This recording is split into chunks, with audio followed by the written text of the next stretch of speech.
Hello again everyone, it's me, Maximus. Thank you so much for joining me on today's video. I'm sorry I sound so rough, almost like I have a hash round stuffed up my nose. I do have a cold, so bear with me.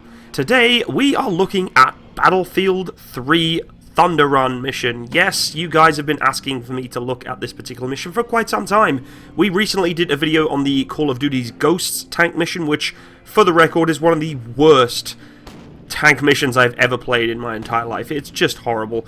For a modern day game, it's baffling to me that it even exists, but that's what it is, and that's what Call of Duty does. In my personal opinion, I don't want to bash Call of Duty, they didn't do a great job of it, but with Battlefield 3 Thunder Run, they pretty much hit the nail on the head every single time, whether it comes to realism, or immersion, or just plain old good fun. Now, this game isn't supposed to be poised to be this perfect realistic shooter, such as Arma 3 or other games that are out there.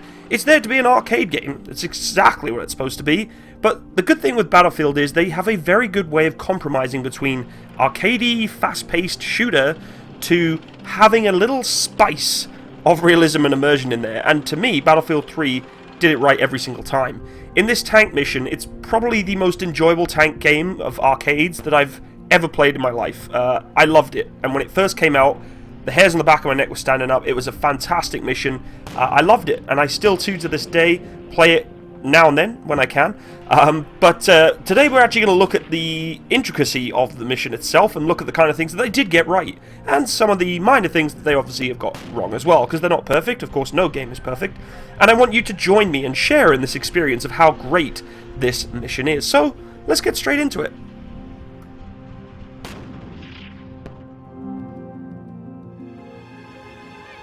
Miller, put the dinosaur down. It's go time. Miller, stop playing around.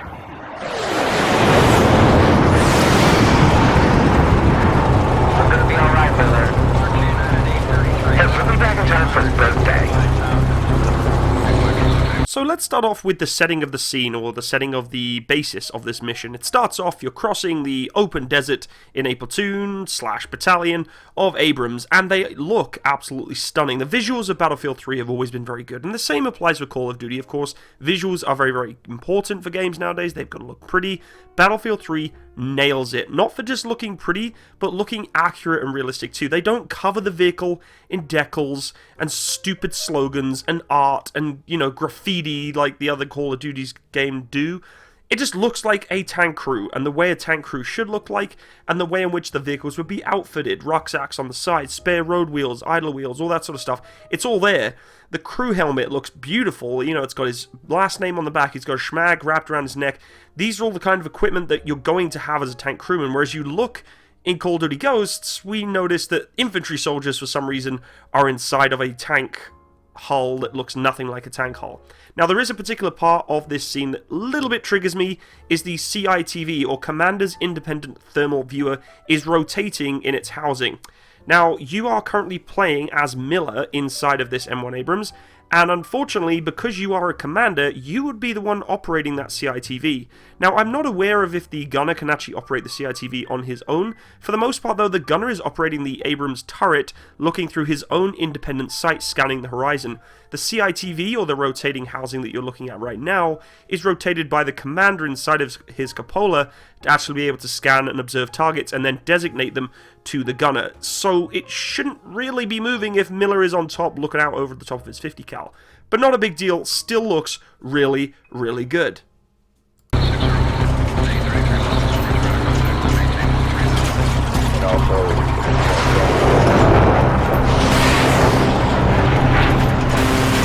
This is Anvil 6-6. We are mission launch for Objective Alter. Advance and report. Over. Copy, Anvil Actual. Advancing to LOD and report. Out. Now, one thing you notice very quickly when playing between Battlefield and Call of Duty is its pace. Battlefield 3 has some breathing room. It gives you some time to get into the driver's seat, so to speak, and say, you know what, I'm in a tank, this is what I gotta do, I can look around my surroundings, and it sets the scene really nicely. Instead of, okay, I jump into a tank, I burst over the top of a dune, all of a sudden there's 20 tanks there, I'm gonna destroy everything. Now there's a compound with 1,000 troops inside of it, I've got helicopters landing on top of me, I've got jets flying up my barrel.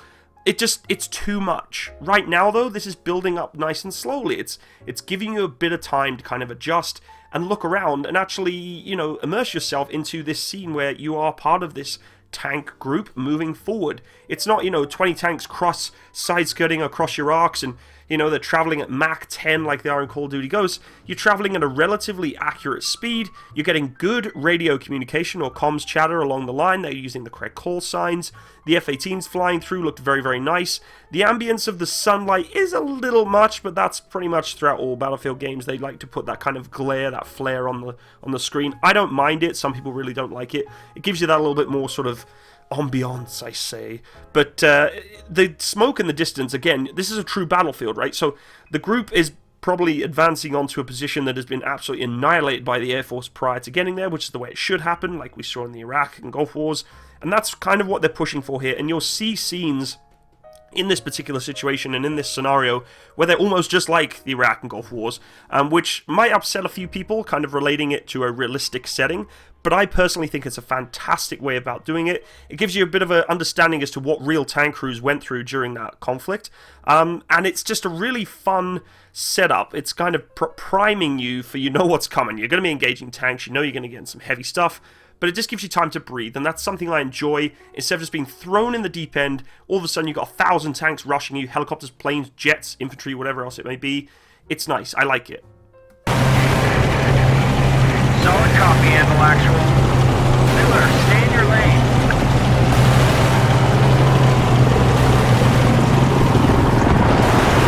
Holy shit, bro, we're up!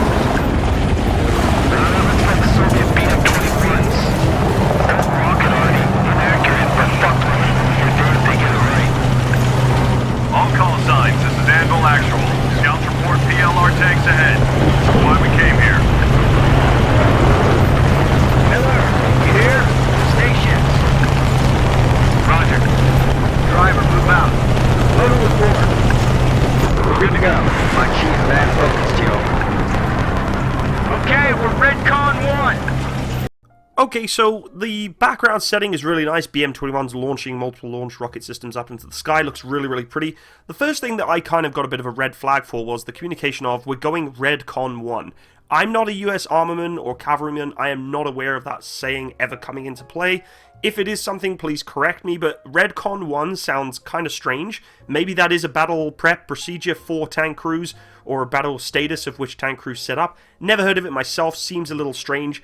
In my personal opinion, you're at Redcon 1 as soon as these vehicles start setting off the departure line, not when you're about to engage tanks and now you're going to go hull down. This should be, in my personal opinion, the loader should already be hull down inside the cupola, inside his crew compartment, and the same for Miller in his own setting right now. Of course, it is a video game, though. They want to kind of give you that ambiance. I'd much prefer this, though, for the game than actually, you know, just being hatched down, locked up, and buttoned up inside the hull, because that's not as much fun, right? You want to be able to look around a little bit first, but as you can see, we're about to get inside in the turret here, lock ourselves in the crew compartment, and actually get into some engagement, which once again, when he's climbing into the crew compartment and into his cupola, you can tell that everything has been modeled correctly.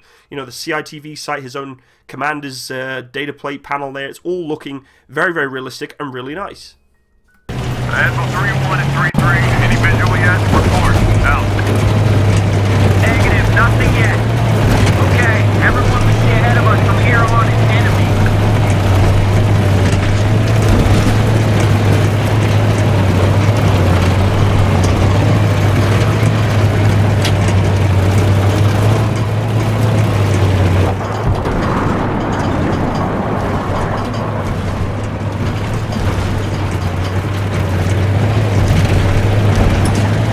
So once again, the game is giving you some time to breathe. It's allowing you to adjust your mouse aiming or your right and left mouse button, which controls you need to use. It's allowing you to look around the interface, you know, what do I have available, what am I looking through. The interface itself, of course, has to be arcadey. If we were looking through the actual sights of an Abrams, it really wouldn't be as fun or as easy to operate, because it doesn't give you enough information on the real optics than it would in this kind of arcade setting. And I think they've come to a nice compromise. They still give the same reticle pattern. The zoom and optics are very similar in terms of its range. and the way it can change its optical zoom. Of course, later on we'll see that it goes into its own thermal and night vision capability, which is really important. You know, in a real combat situation, especially with all this smoke running around, they primarily would be in, you know, a different site setting anyway. They'd be in thermal imaging, looking for tanks through the smoke screen in the distance. But to me, it works really good. It gives you the turret indicator, allowing you to see where your turret is. The barrel on this mission is always fascinating to me, because it looks like it's literally been pulled through the ass end of an elephant and been beaten to a pulp. But, you know, I guess this tank has, you know, been in conflict before, I don't know. But the barrel does look a little heavy hitting, so let's get in some combat, shall we? Identify multiple tanks, closing in fast. Fire! Fire, stay low!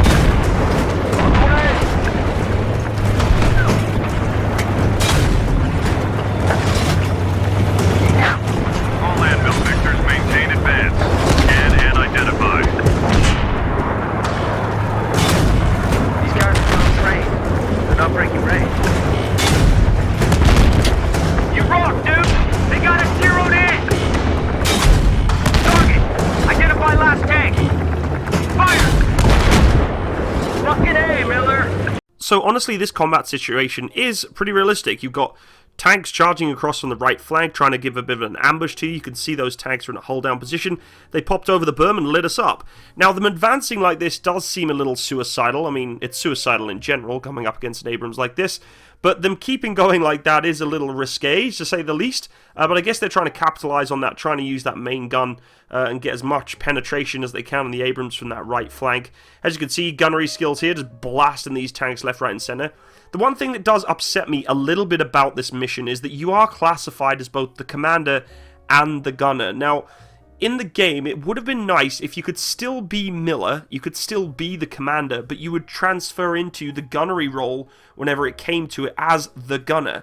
So it kind of, you know, you tap the shoulder of the gunner, be like, good job, bud, let's go. And then you kind of transfer into his first-person view into the gun sight of the actual gunner's position inside the turret. I think that would be better than, you know, everybody inside the crew congratulating Miller on killing all the tanks, when in realistic situations, you're actually going to have the gunner obviously killing the tank, the commander identifying the tank, which by the sounds of it, the loader is doing, or someone else in the crew, which isn't the way it would go, okay? So the gunner really is going to be doing the majority of the work, but for the most part, it's a minor detail. I see what they're going with. They're trying to save a bit of time by just putting you into a dual-purpose crew role. All stations are destroyed in sector. Advance and disregard my last. Identify tanks to your front. Engage and destroy. Engage and destroy. How copy? Ammo 3-1, we're picking up enemy heat sigs on the thermal imaging. 3-3's hit! 3-3's hit! Still operational! Miller, switch to thermal view! Shift left. Target destroyed. Boom! 2 T-72s engaged and destroyed. So they give you the option to go to your thermal optics, which is nice. It gives you a little bit of more immersion there. You're not just shooting through the same side all the time.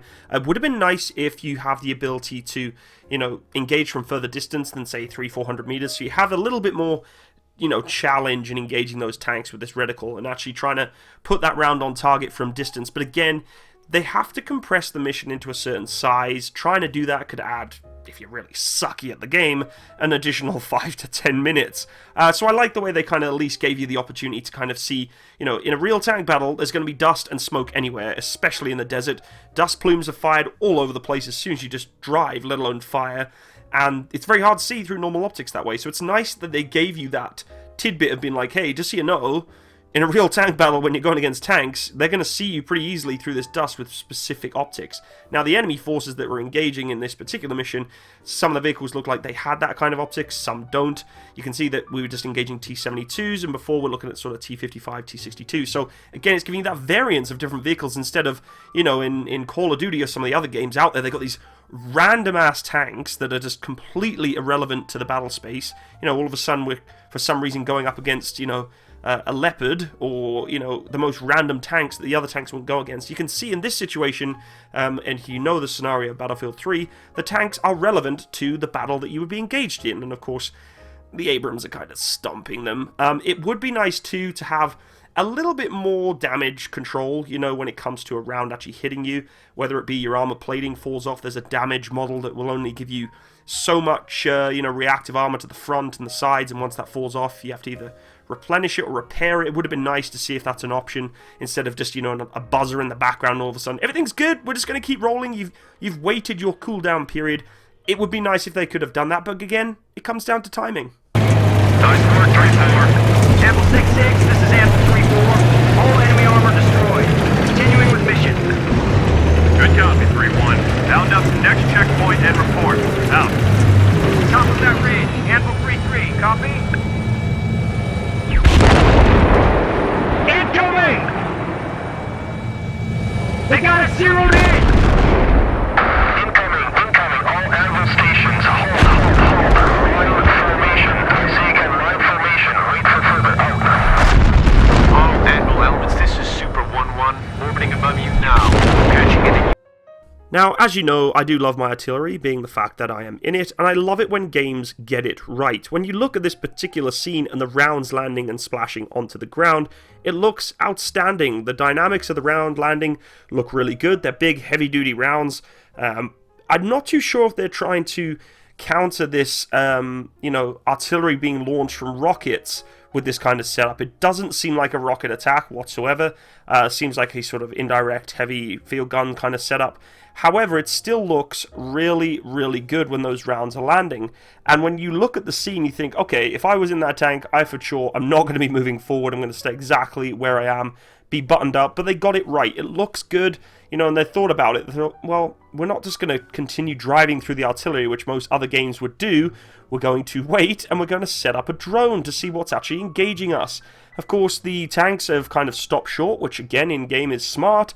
The commander, or the, you know, whoever's in charge of this tank group, has said, hold in line formation, stay in a formation that's relevant to if they do come over the hill, which is normally what precedes after an artillery barrage of tanks, that we're ready to go. Again, it's just the little intricate details that make this a really, really good mission. UAV feed. Patching in Mav feed. Mav is mobile.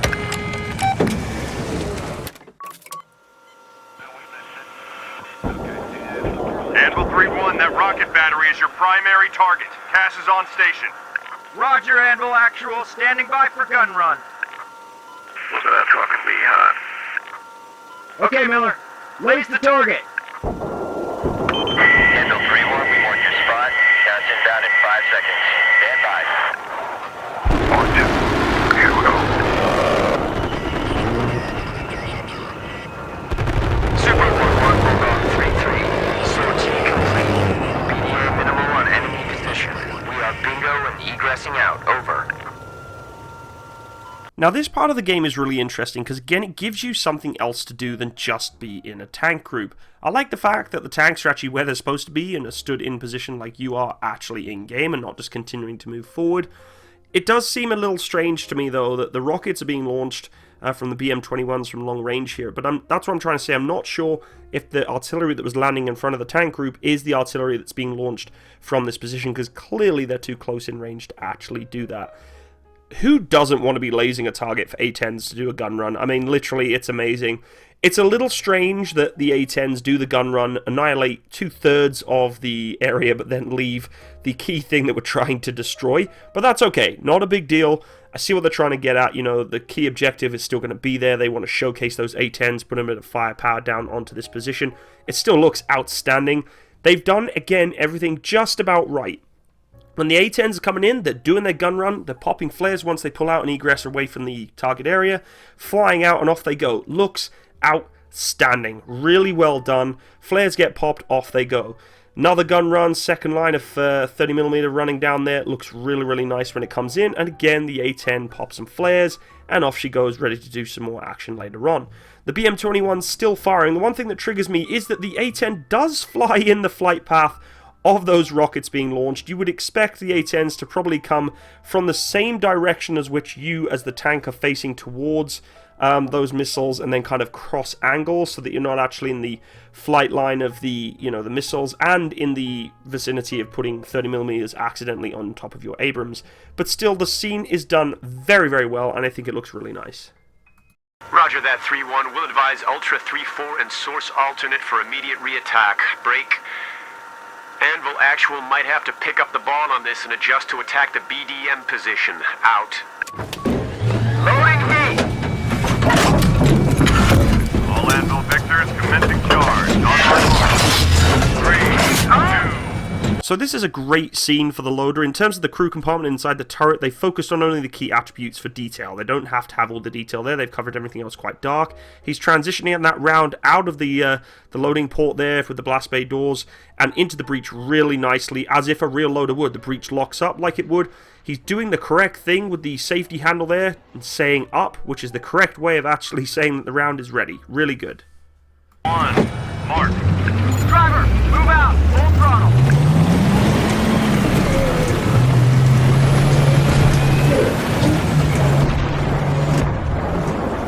Jesus! 3-2's down! Level 6-6, 3-2 is hit. 3-2 is down. They're burning up.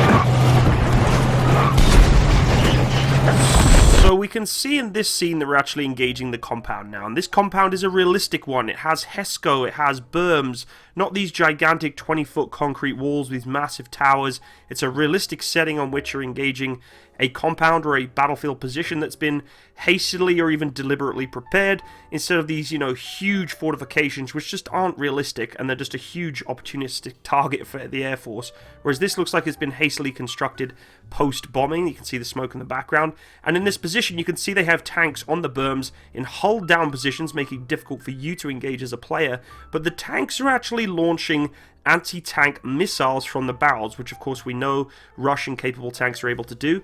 And the great thing about this is when you destroy those tanks, the missiles are plummeting to the ground and not continuing on like a fire and forget, which a lot of games confuse the principle of with a wire-guided missile, which is what the missiles are inside of those tanks. So again, little things that are adding up to make it great.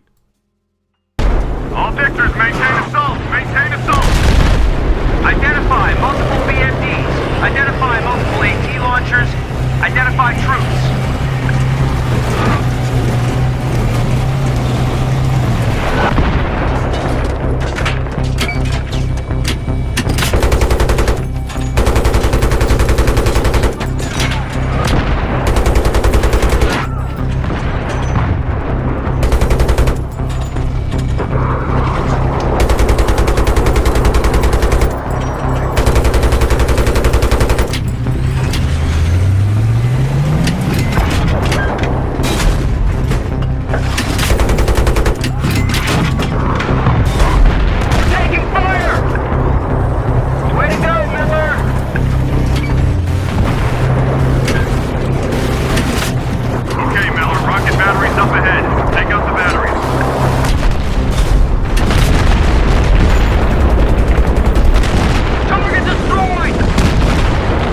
So a couple of things that are really good, again, with this particular scene is that the fact that when you blow up the BM-21s, or the rocket positions that are engaging, they explode in a fashion that you'd expect to have 3 sets of, I think, 24 tubes of rockets to go off at the same time. A huge blast, multiple different shockwaves and airborne explosions, instead of just one big, little tiny fireball of each of the vehicles, and then there it is. No, we have like an entire arsenal of missiles ready to launch that you've just destroyed.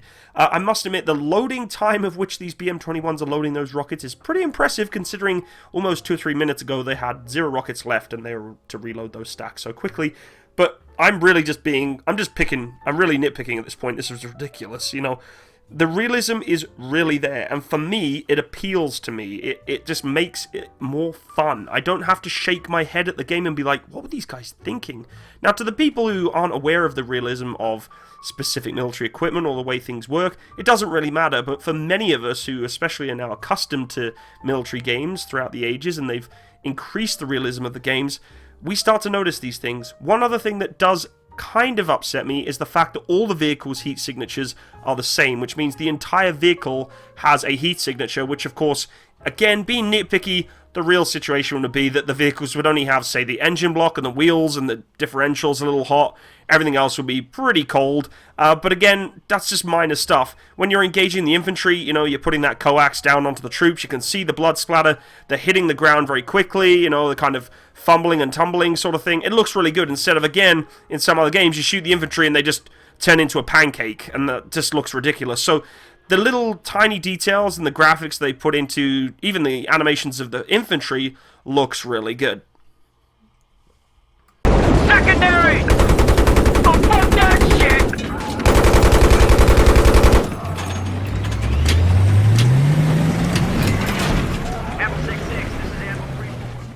Now, I am going to hold off on the rest of the mission. We're already at about 25 minutes of this particular gameplay, and I want to kind of break it up a little bit so you're not getting bored. Maybe you're already bored, you've already clicked off.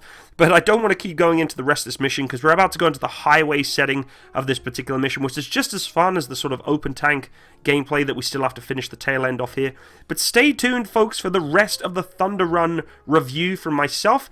I'm really enjoying doing these kind of videos. I don't know if you do too. I know there was a lot of good traction on the gameplay that I did for Call of Duty Ghosts. If you like this kind of thing, I could do more of it in the future. But stay tuned, we are definitely going to be doing more on the Thunder Run review and overlook, and I hope you enjoyed today's video. If you did, please leave me a like, and if you want to see any upcoming videos, including the second part to this video, hit the little bell button by the subscribe button so you can be notified of any upcoming videos. And especially nowadays with YouTube really just kicking everybody's asses if you have military content or anything like that, it just helps me out a really, really big time.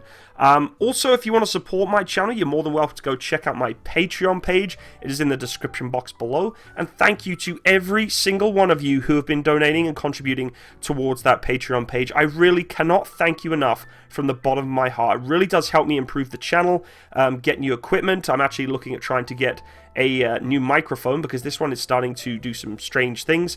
I've also looked at trying to get a 4K webcam to give you better live streams, which we're going to be doing more of in the future. So thank you to everyone who's been helped to contribute towards that. It means a lot. I'll see you again next time, folks, for some more Battlefield 3 Thunder gameplay. All the best. Bye-bye.